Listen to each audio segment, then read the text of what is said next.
en este tema vamos a ver tres subtemas. Primero, responsabilidad social. Segundo, la vigilancia epidemiológica, donde les conversaré algo acerca de los tipos, la utilidad, los atributos de un sistema de vigilancia y también la RENACE, que es una institución dentro del Perú que se dedica al estudio de estos temas. Hablando de responsabilidad social en salud pública, yo sé que ustedes eh, tienen incluso un curso de este tema y que hoy en día intenta abrirse un poco el paso dentro de las ciencias médicas con el objetivo de ampliar o de llevar hacia un lugar mucho más, vamos a decirle, mucho más cálido, un lugar mucho más cercano a la población y bueno, y corresponde en realidad a un compromiso ético, institucional y comunitario que tenemos todos los profesionales de la salud y los gobiernos locales, en los gobiernos regionales, los gobiernos nacionales, con el objetivo de actuar en beneficio, en primer lugar, del bienestar colectivo, promoviendo, entre otras cosas, la equidad, la prevención, la participación ciudadana y el respeto por los derechos humanos. Esto es lo que en realidad todos quisiéramos que pasara y ver una sociedad mucho más atendida, una sociedad mucho más justa, una sociedad mucho más integrada y una sociedad mucho más valorada. En realidad esto lo que hace es implicar que todos nosotros los que formamos parte del sistema sanitario, todos los actores, ya sea los actores formales y los actores informales, respondan de una manera transparente, solidaria y efectiva ante las necesidades de salud de una población X en dependencia del contexto, pero de manera general de la población. Tiene algunas características que, como les decía, ustedes van a ampliar en un ratito. Van a ampliar en una asignatura que también se llama responsabilidad social.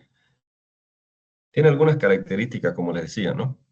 Primero, tiene una característica representada por la ética y el compromiso, que no es más que la descripción fundamentada, perdón, la fundamentación, o se fundamenta en los principios de la ética, de la justicia, la equidad y el respeto por la dignidad humana, que es mucho, es decir, es tan importante como el resto de las características, pero como bien dice allí, corresponde con un compromiso no solamente de los sistemas sanitarios, es decir, de todos nosotros los que formamos parte de este sistema, sino también de la comunidad y de los gestores, ¿no? De los gobiernos locales, regionales y nacionales, y su integración a nivel internacional.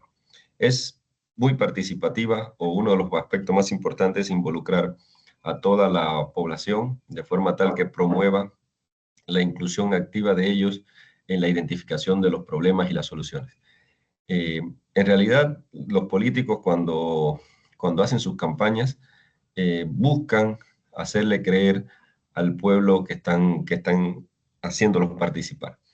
En realidad, el objetivo es que de verdad que sí, que se consideren eh, a cada uno de los pobladores, de los ciudadanos, que forme parte de las políticas de gobierno, porque sus problemas son los problemas a resolver y obviamente al estar en el sitio donde radican, en el sitio donde se desarrollan, conocen o tienen un conocimiento propio del lugar y pueden brindar las soluciones. A veces quien hace gestión, ya sea política, ya sea administrativa, no conoce al tanto lo que lo conocen los de abajo, como se dice, ¿no?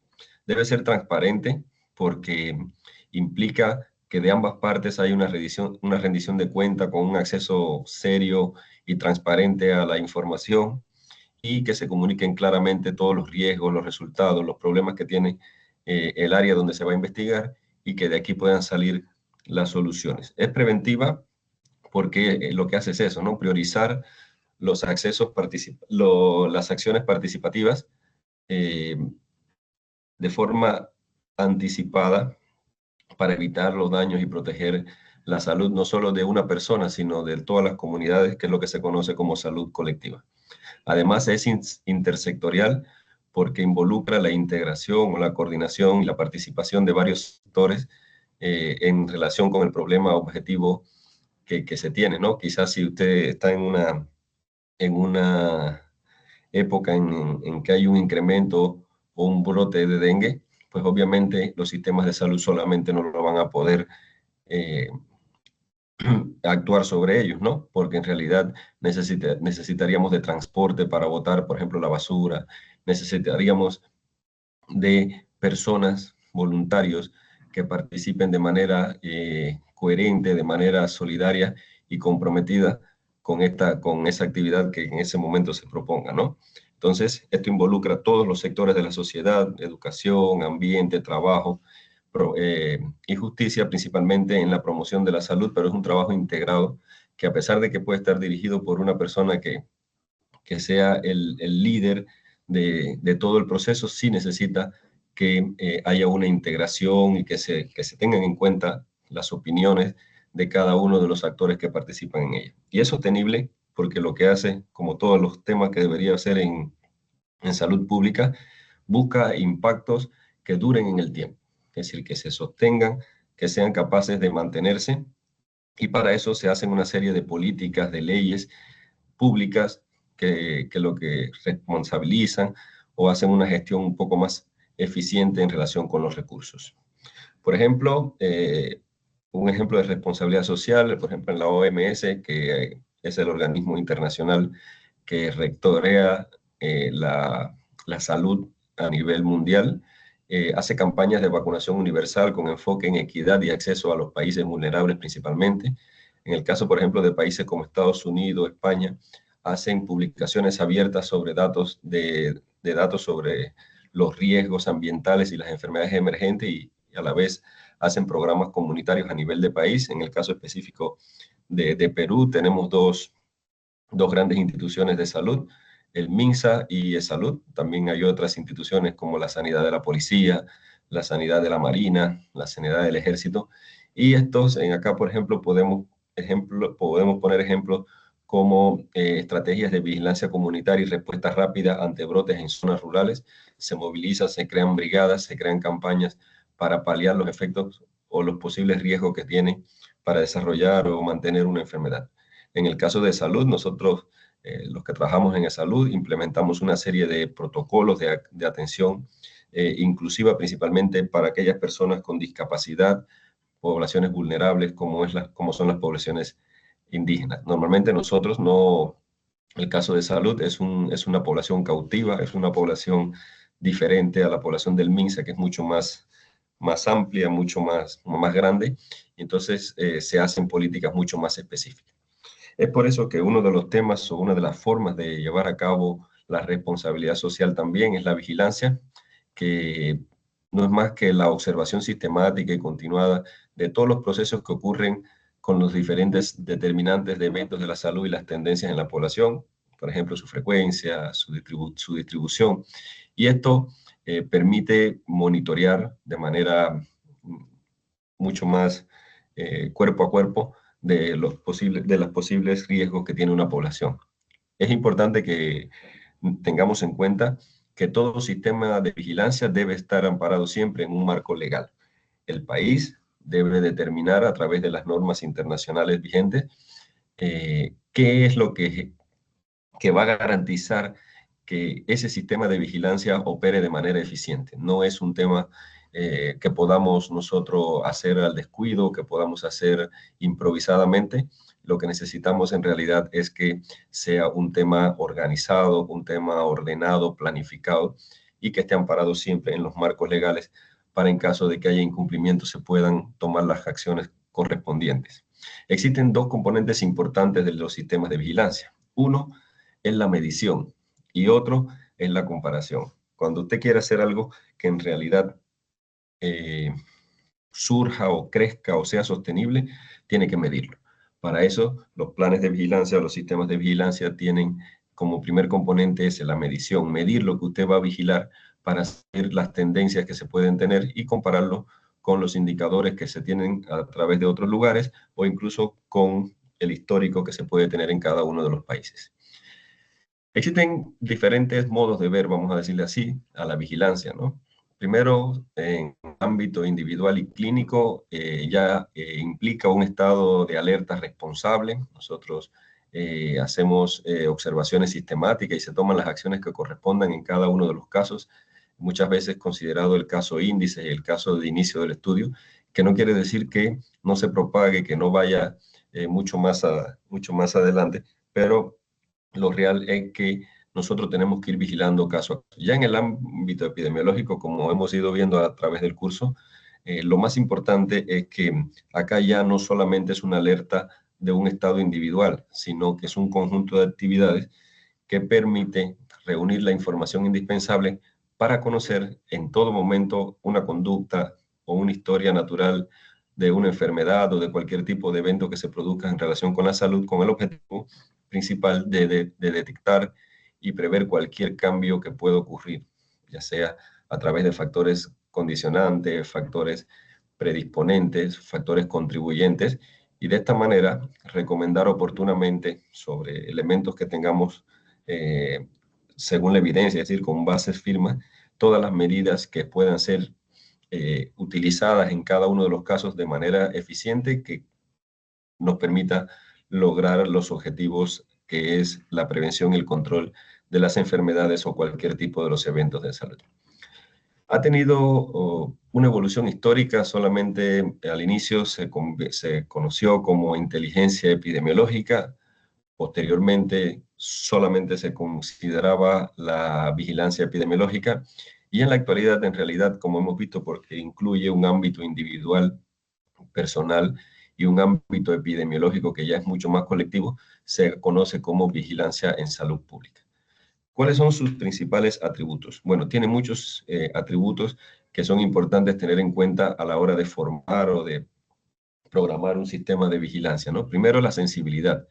¿Qué es lo que es la sensibilidad? Bueno, la capacidad que tiene ese sistema de detectar la mayoría de los casos reales de una enfermedad o evento de salud, a diferencia de la especificidad, que es más bien la capacidad para excluir correctamente los casos que no corresponden.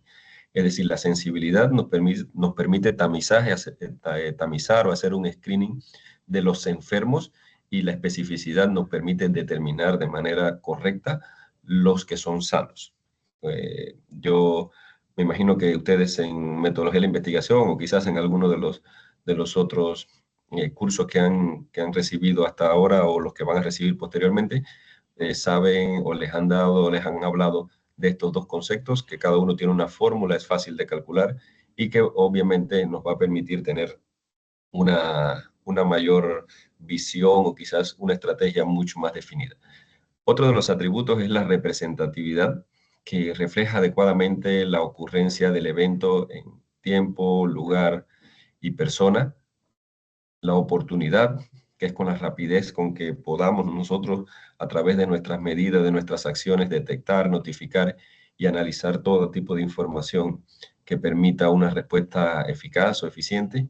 Simplicidad, no podemos hacer muy difícil porque como esta vigilancia es un tema dinámico, vamos a necesitar que sean fáciles de operar, de comprender y de aplicar por cualquier personal de la salud, ya sea un médico o cualquier otro profesional que a la larga lo que hace es monitorear todo este sistema. La flexibilidad, ¿por qué? Porque a veces nosotros empezamos estudiando un evento y en el transcurso de nuestra investigación, de nuestra aplicación, encontramos otro tipo de evento y eso hace que nosotros vayamos cambiando o entendiendo lo que estos pueden estar interrelacionados, que pueden estar asociados, y obviamente incluso en la misma enfermedad podemos adoptar una serie de cambios en sus definiciones, en sus conceptos o en sus condiciones operativas.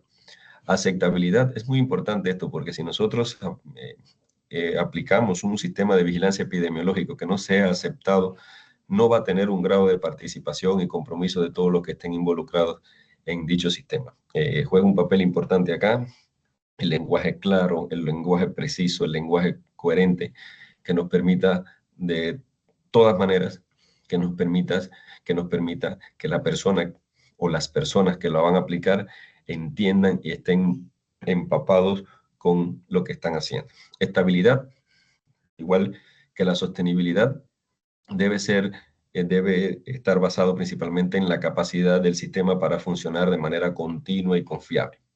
Nosotros no debemos hacer nada en salud que sea para tapar un hueco, para actuar como bomberos, porque en realidad eso a la larga se va a ir cayendo. Tenemos muchos ejemplos, como en la COVID, por ejemplo, se hicieron una serie de asecciones que quizás al inicio se pensó que podían ser muy útiles, posteriormente fracasaron. Bueno, y eso en el curso de la vigilancia epidemiológica se fue redactando, se fue adecuando.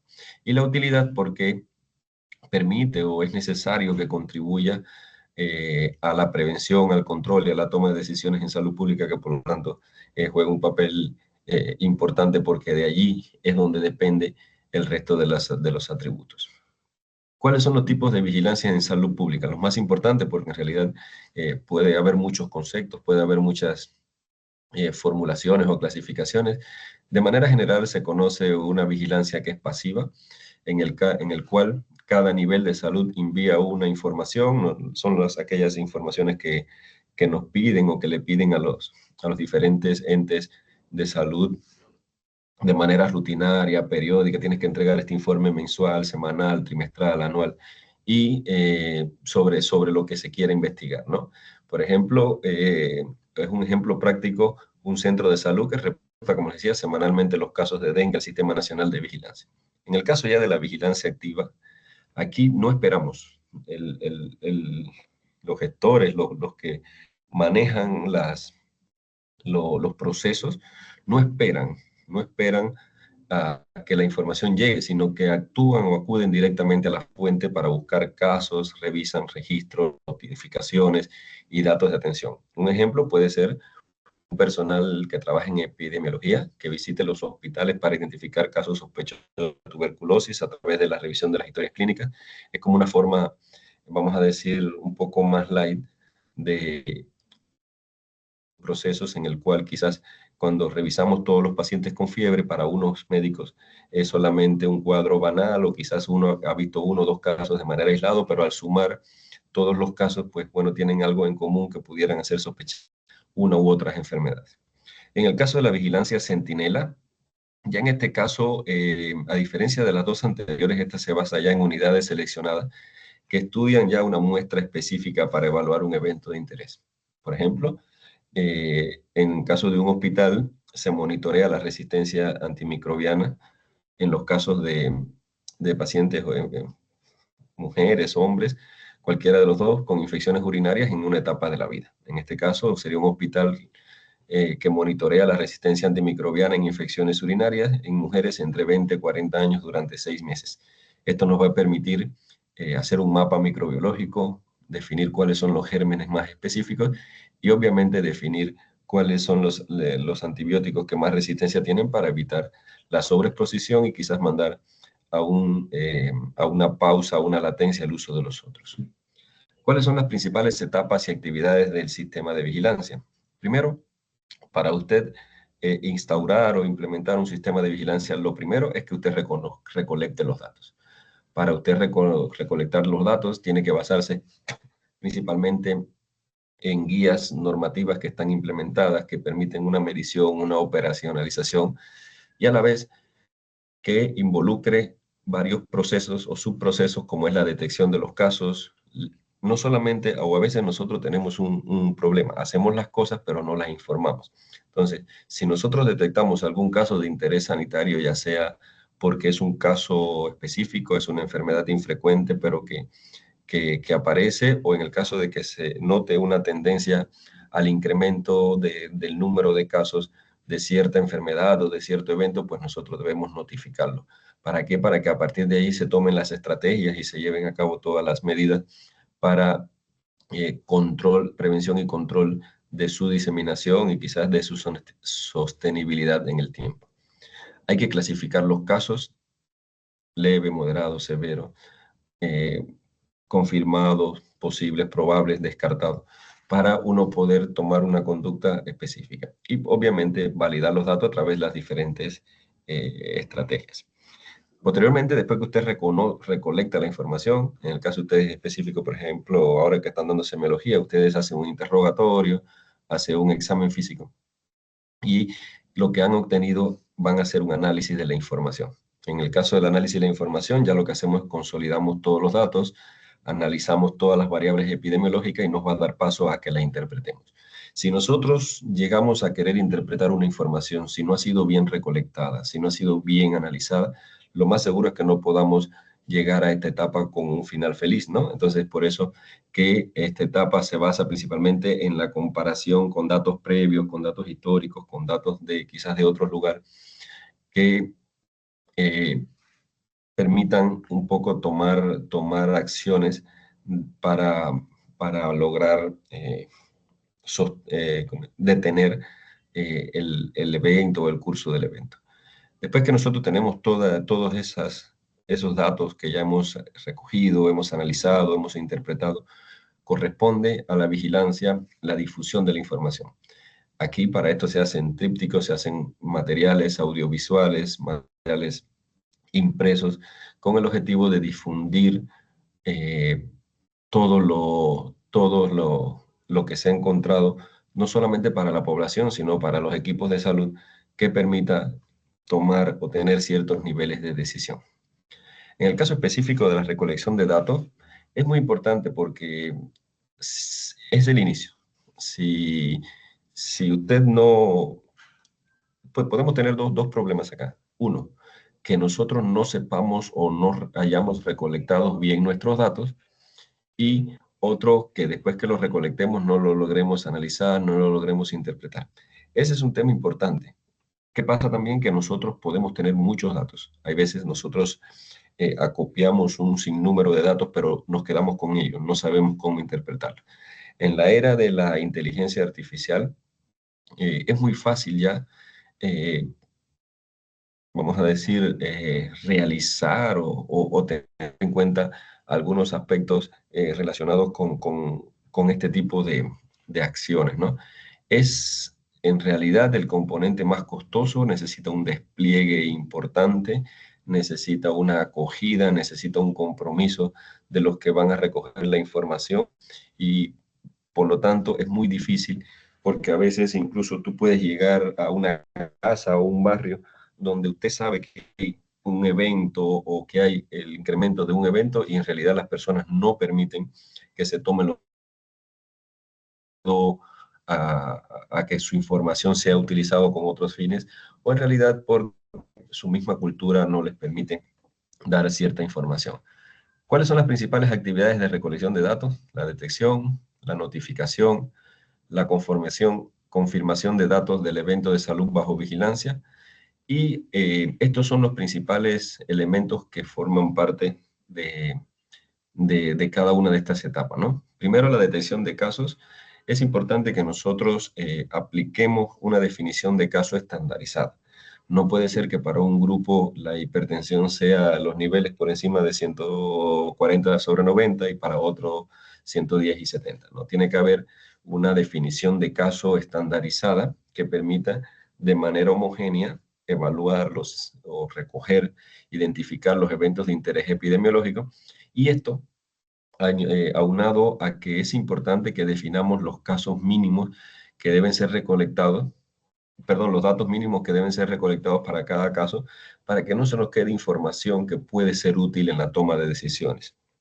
Ahí incluimos variables que pueden ser clínicas, variables epidemiológicas, variables administrativas e incluso variables de tipo terapéutico. Y además hay que identificar y ubicar las fuentes de información disponibles. Quizás nosotros, por la premura, por el miedo, por quizás la necesidad de tomar una acción rápida, obviamos una serie de fuentes de información que pueden ser las historias clínicas, registros de laboratorio, sistemas de información institucional, por ejemplo, el SGH, el SIC, el ESI que utilizamos nosotros, por ejemplo. Y además de eso, muchas veces es necesario que nosotros nos entrevistemos con los pacientes, con sus contactos, con sus familiares, y esto nos va a dar en realidad un bagaje mucho más amplio para poder detectar los casos. Después que nosotros hayamos detectado los casos, es importante, como les decía anteriormente, que los notifiquemos. Eh, hay que tener un patrón, hay que tener una, a ver cómo les digo, una red de unidades notificadoras que generalmente están en los establecimientos de salud a diferentes niveles, ya sea en las consultas externas, en los laboratorios, en los sistemas de emergencia, para poder así determinar, y así determinar un personal que sea responsable, que maneje, que sepa manejar la información, que no cambie números, que no cambie datos, que sea un personal serio. Por eso es que esta es una etapa de recolección de datos que es muy difícil, porque se necesita de un tipo de persona que tiene un cierto, más que un sinnúmero de conocimientos, lo que tiene es una capacidad y un compromiso de obtener adecuadamente los datos. Ya ustedes cuando vayan a hacer su tesis se van a dar cuenta que para poder obtener datos van a tener que necesitar permisos, autorizaciones para que lo puedan hacer. Es decir, se hace un poco complejo. También hay que elaborar y difundir los procedimientos estandarizados de notificación. No todas las enfermedades, no todos los eventos tienen la misma forma de notificarse. Y obviamente usted tiene que buscar el que sea mucho más adecuado y en caso de que no lo haya, realizar, confeccionar un instrumento que sea, que ya pueden ser formularios, registros electrónicos e instrucciones, pero que sea fácil de utilizar. ¿Por qué? Porque si el mismo personal de la salud, profesional de la salud, que va a llevar a cabo este proceso, no lo hace bien, pues obviamente lo que viene después o las etapas que vienen después no van a ser útiles. Hay que establecer la periodicidad de la notificación, como les decía, hay algunas que son diario en dependencia de la gravedad del asunto, incluso por horas, hay otras que se hacen semanal, trimestral, mensual, y eso depende, como les decía, del tipo de evento de enfermedad, y hay que definir también el tipo de vigilancia que se implementa. Hay veces que nosotros eh, podemos tener un seguimiento, un monitoreo a través de la vigilancia pasiva, pero a veces tenemos que hacer una vigilancia activa, mucho más intensa, en el cual nosotros vamos a definir las acciones de manera rápida porque no podemos esperar ni la frecuencia ni la calidad de las notificaciones. En el caso de la clasificación de los datos de los casos, es importante porque usted debe, en primer lugar, como les decía, contar con un procedimiento básico estandarizado de lo que usted va a buscar. Si usted no sabe lo que va a buscar, como les decía, no va a entender posteriormente lo que va a encontrar. Tiene que ser una información uniforme, una información que establezca criterios claros para clasificar los casos que son sospechosos, los que son probables, los que son confirmados e incluso tener en cuenta también los que se descartan para poder después asegurar la trazabilidad de cada caso desde el momento en que usted lo detecta, lo notifica, lo clasifica y de ahí las acciones que van a venir posteriormente.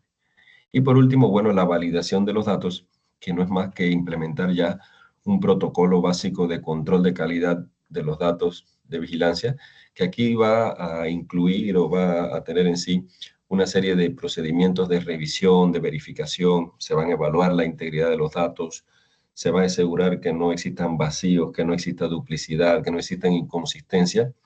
Y aquí es donde ustedes van, cuando van a hacer un instrumento de investigación, ya sea de tipo individual o de tipo poblacional o epidemiológico, deben ser validados, ¿no? Existen dos conceptos que son importantes, uno es la confiabilidad y otro es la validez. La validez es la característica que tiene un instrumento de, de, de, de dar como resultado lo que usted quiso, para lo que usted lo diseñó, y la confiabilidad es que ese instrumento, mientras más usted todas las veces que usted lo aplique, se encuentre dentro del rango de resultados que sean fácil de acopiar la información, ¿no? En el caso de la validez se utilizan métodos como la V de Aiken, en el caso específico de la confiabilidad se puede utilizar entre otros el alfa de Cronbach. Estos son ya procesos mucho más analíticos, un proceso más estadístico, pero que es importante que ustedes sepan porque a la hora de realizar su proyecto de investigación van a tener que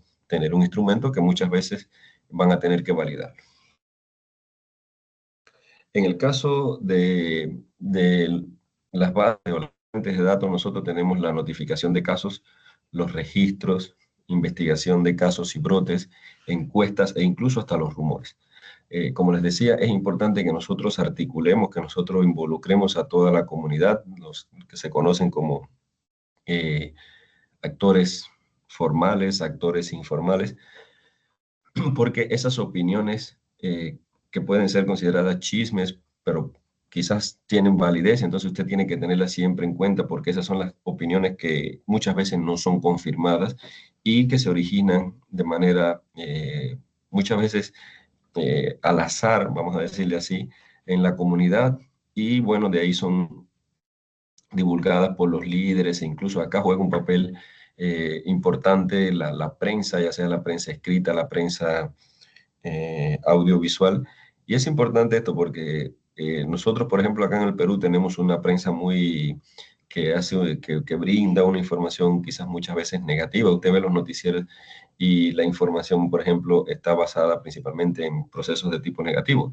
Igual, entonces, si es una prensa de ese tipo, uno tiene que tener cuidado porque se pueden transmitir informaciones eh, que no son correctas y puede crear cierto caos, cierto temor en la población y esto pudiera después a la larga jugar un papel muy negativo, vamos a decir así, en la toma de decisiones porque ya no se creen o confunden a la población.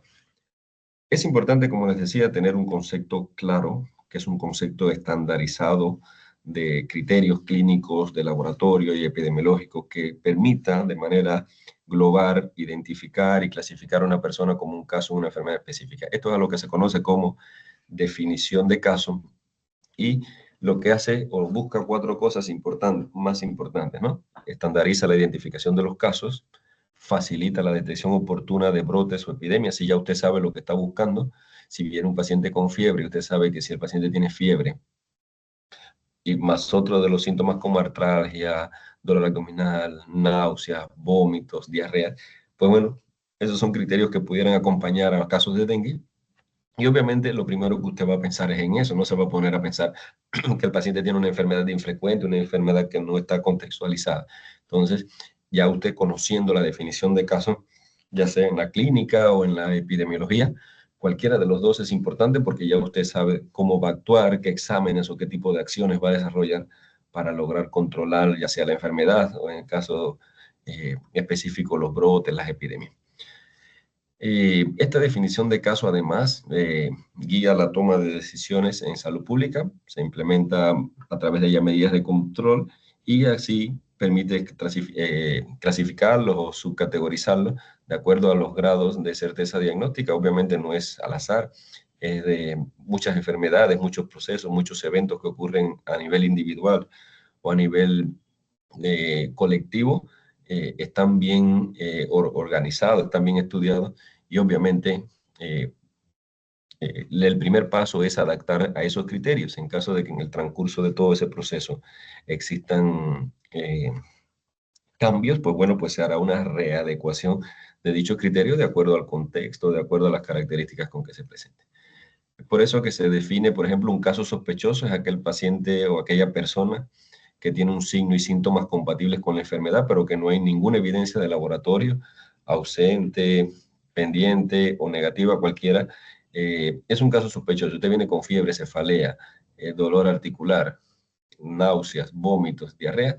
Usted lo que más puede pensar es que dengue, pero es solamente un caso sospechoso, porque para que sea un caso confirmado necesita de, de, ¿cómo se llama? De un examen de laboratorio, ¿no? Entonces, el caso probable más o menos viene siendo lo mismo, pero que ya tiene una serie de síntomas que son mucho más específicos porque ya se le ha hecho.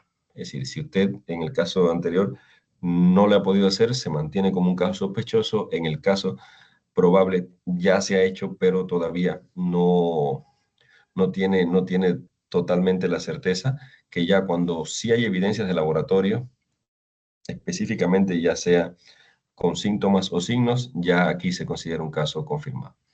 En el caso específico de la notificación de caso, ya como les decía, hay varias formas de notificar, pero sí es un procedimiento que es importante. Como decía, muchas veces tenemos los datos, no lo informamos, nos quedamos guardados y quizás por un tema más bien de tipo social, que no haya cierta, vamos a decir, incertidumbre, cierto temor en la población, pero en realidad cuando usted detecta un caso, ya sea sospechoso, probable, confirmado, cualquiera de los tres, usted debe notificarlo a través de los mecanismos que tienen los servicios de salud para que así se logren tomar o se tenga un poco más de atención acerca de ese evento. Ya es una de las herramientas más importantes para la detección temprana de brotes, el monitoreo de enfermedades y la toma de decisiones. ¿Cuáles son las principales características? Primero, que la notificación es obligatoria. Ahí puede ser una notificación con una frecuencia en diferentes tiempos o diferentes periodos, pero la mayoría tiene una obligatoriedad. Incluso hay un concepto de enfermedades de declaración obligatoria en las cuales cuando aparece un solo caso o se ve variaciones en lo que se ha mantenido estable durante años, pues esa se considera mucho más obligatoria, es lo que se considera enfermedad de declaración obligatoria. Es rutina, puede ser rutinaria porque se realiza, como decía, con una periodicidad definida. Es estandarizada, usa formatos que a la vez van a ser recopilados a un organismo o a un nivel superior. Es multinivel, como decía, hay varios niveles, escalas que van a tomar decisiones en relación con el tipo de información que le llegue. Es confidencial. Esto es importante porque a veces nosotros mismos, los profesionales o el personal de la salud, vendemos la información no en dinero, sino en chisme, y esto puede causar cambios e incluso hacer que se modifiquen los patrones de un proceso, de un evento, de una enfermedad en relación con lo que se considere. Porque si hay un personal de la salud que te da una visión específica que está errada, pues obviamente usted confía en ese personal y lo más seguro es que pueda traer consigo otras alteraciones. Es oportuna porque debe realizarse en los plazos establecidos. Hay algo que es importante. Cuando, por ejemplo, nosotros los que nos dedicamos un poco a hacer la gestión de salud, sabemos que tenemos plazos establecidos. Y no es quizás un capricho de los niveles superiores, sino que hay un monitoreo que permite evaluar cómo van los eventos, ¿no? Si vemos que disminuye, quizás es porque hay un subregistro, quizás en realidad la enfermedad está variando, pero también puede incrementarse. Entonces, ese monitoreo, que en este caso forma parte de la vigilancia epidemiológica, es importante. Por ejemplo, en el caso de la OMS hay un reglamento sanitario internacional, ahí se notifican brotes de cólera, fiebre amarilla, influenza.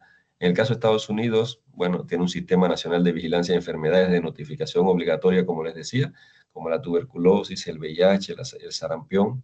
En España tenemos un sistema de enfermedades de declaración obligatoria, como les he venido comentando anteriormente, un caso específico de las hepatitis, de las meningitis, en un momento COVID-19. En Perú, el MINSA tiene el Sistema Nacional de Vigilancia Epidemiológica, que todos nosotros formamos parte y al final cualquier institución de salud tributa o llega allí. También se conoce acá como el CDC también. Acá tenemos algunas enfermedades que son de declaración de ese tipo: dengue, leptospirosis, rabia, malaria. Y en el caso de salud, bueno, lo que hacemos es, como le decía anteriormente, reporte semanal de enfermedades transmisibles dentro de los hospitales, los centros de salud, al CDC, que también forma parte de este Sistema Nacional de Vigilancia Epidemiológica, que es del MINSA. En el caso del análisis de la información en epidemiología, ya es un proceso más complejo.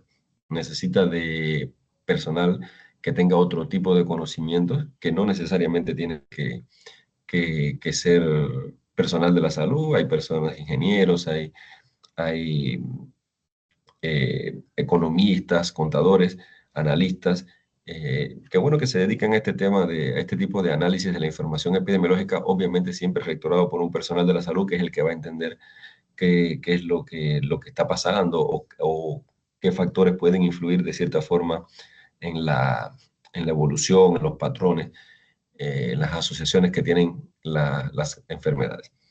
¿Qué pasa con el análisis? Que ya usted tenía los datos, los detectó, los recolectó, los detectó, los notificó, y entonces corresponde transformar esos datos en una evidencia que sea útil para la acción clínica, para la gestión sanitaria, de manera general para la salud pública. Es interpretativa, como bien dice, hay que interpretarlo, va más allá de escribir, ya este no, no son análisis de tipo descriptivo, sino ya son análisis de tipo analítico, compara, busca causas, busca aplicar, orientar hacia una serie de decisiones clínicas, de políticas sanitarias, estrategias de intervención que permita, de cierta forma, eh, tomar acciones. Es multidimensional porque, bueno, integra todos los aspectos de los determinantes, la salud, ya sea determinantes clínicos, demográficos, ambientales, sociales, de cualquier tipo. Y es estadístico porque aquí sí se utilizan todas y muchas más que las técnicas de análisis estadístico que hemos visto en la clase anterior. Por ejemplo, siempre le estoy poniendo acá ejemplos. La OMS evalúa las tendencias de las enfermedades para definir alertas internacionales. En el caso de países como Estados Unidos, España, ellos hacen análisis de datos de vigilancia, buscando factores de riesgo, comparando tasas de incidencia entre diferentes regiones. Esto permite tomar acciones. En el caso de Perú, se analizan las curvas epidemiológicas, por ejemplo, de dengue, y bueno, en salud también se utilizan una serie de indicadores para mejorar la calidad de los hipertensos, de los diabéticos, de las gestantes, toma de decisiones en relación con cáncer. Siempre, como les decía, es importante evaluar las tendencias. Cuando uno evalúa una tendencia que es positivo, bueno, es una alerta diferente, pero también hay que prestarle atención a aquellos subregistros o aquella disminución de casos. Si nosotros tenemos una población que tiene síntomas y no se queja, ese puede ser un subregistro porque en realidad tanto ellos como los que no tienen síntomas pudieran pasar inadvertidos y formar parte del subregistro de notificación de casos. En aquellos pacientes que tienen quejas, hay algunos que sí la buscan y otros que no buscan la atención. Es decir, todo lo que vemos en esta zona de acá, lo más abajito, esta zona que está acá, obviamente va a incrementar el subregistro, ¿no? Porque de los que buscan atención, hay unos que no tienen diagnóstico porque en realidad el médico no lo aplica o porque le pone un tratamiento que no es. Y en el caso, el que tiene un diagnóstico presuntivo nunca se confirma o si se confirma no se notifica y solamente este es el grupo. Fíjense cuánto camino y cuántas opciones o cuántas variedades puede tener desde el momento en que uno va a investigar una población. Eso hay que tenerlo en cuenta. Eh, no quiere decir que no haya casos, sino que o no se han detectado, si se han detectado, no se han notificado, si se han notificado, no se han hecho los exámenes diagnósticos, si se han hecho los exámenes diagnósticos, no se han confirmado y si se han confirmado, tampoco se han notificado mucho más adelante. ¿Cómo nosotros interpretamos la información en epidemiología? Bueno, la información en epidemiología, como vemos, es todo un proceso secuencial mediante el cual ya sí se comunica, se distribuye, se socializa el conocimiento generado, ya sea dentro de los entes sanitarios o puede ser a la comunidad para que así ambos de manera articulada faciliten o les facilite a ambos la toma de decisiones, la prevención y el control de enfermedades. Tiene que ser sí o sí oportuna, tiene que ser segmentada porque debe adaptarse al público objetivo o al personal que usted va a, vamos a decir, a capacitar o a quien usted le va a comunicar, no le va a poner en los trípticos o en los materiales audiovisuales conceptos que son puramente médicos a un grupo de personas que solamente son, eh, que viven en una comunidad nativa o que viven en un lugar donde no haya una cultura sanitaria importante.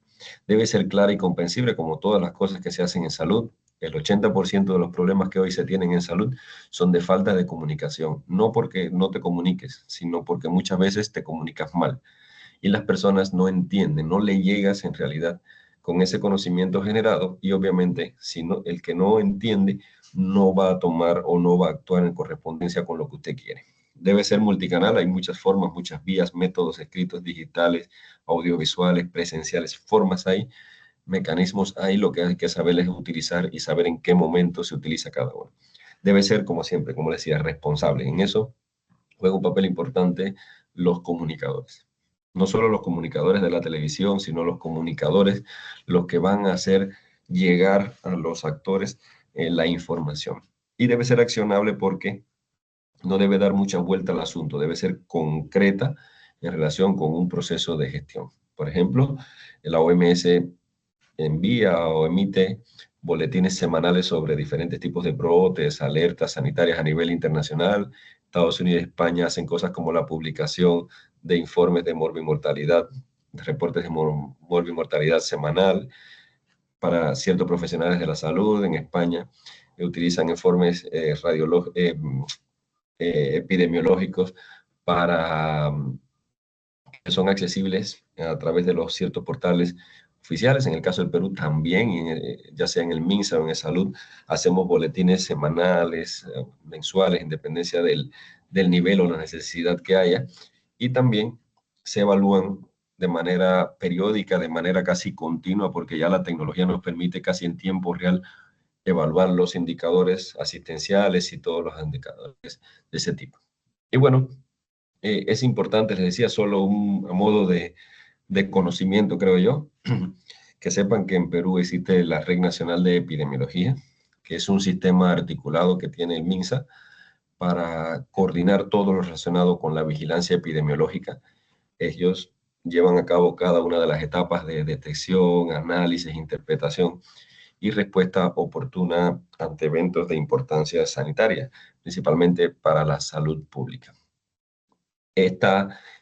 Sus principales características es que es articulada, va desde los diferentes niveles de actuación, ya sea local, regional, nacional, se rige por la directiva, es decir, directivas aprobadas que siempre salen publicadas en el diario El Peruano para que estén a disponibilidad no solamente de los profesionales de la salud, sino de todas aquellas personas que se involucren en este tema de acciones epidemiológicas. Debe ser multitemática, no, en realidad, no, esta red eh, vigila todo tipo de enfermedades transmisibles, no transmisibles, busca eventos ambientales, enfermedades transmitidas por animales, entre otras. Debe ser operativa porque funciona mediante unidades de vigilancia. Todos los lugares, todos los establecimientos de salud tienen unidades de vigilancia, salas situacionales, mapas de calor, por ejemplo, protocolos estandarizados que permiten tener una noción en realidad de las acciones que se van a ir realizando y los resultados que se obtienen con su aplicación.